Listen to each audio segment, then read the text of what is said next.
En mélangeant en 3 jours plus d'1 millier de personnes venues d'horizons les plus divers, comme des commerciaux, des chercheurs, des étudiants et des financeurs, le plus gros centre de R&D d'Alcatel-Lucent, qui se trouve à Nausée, souhaite booster l'innovation de ses ingénieurs. Une méthode qui a déjà donné naissance à de nombreux progrès.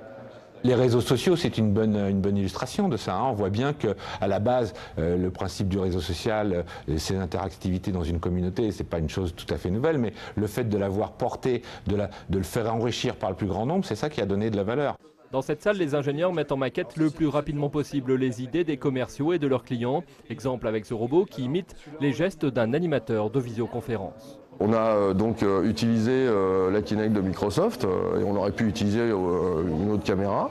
On l'a connecté à un robot qu'on a acheté dans un magasin de jouets de façon à être le plus rapide possible parce que la technologie elle est accessible parfois dans le commerce.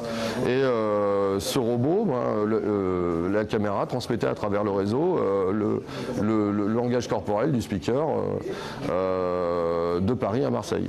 Autre innovation, mais cette fois-ci dans l'optimisation des réseaux, qui permettrait à des joueurs en ligne de profiter de débits garantis. À partir du moment où la personne est rentrée dans le système de jeu, il aura pendant toute son expérience de jeu son débit tout le temps le même, garanti, et il n'y aura pas d'autres flux qui vont venir perturber, il aura toujours la même qualité. Grâce à ces nombreuses avancées et à d'autres, Alcatel-Lucent emploie 76 000 personnes dans le monde pour un chiffre d'affaires de 15,3 milliards d'euros.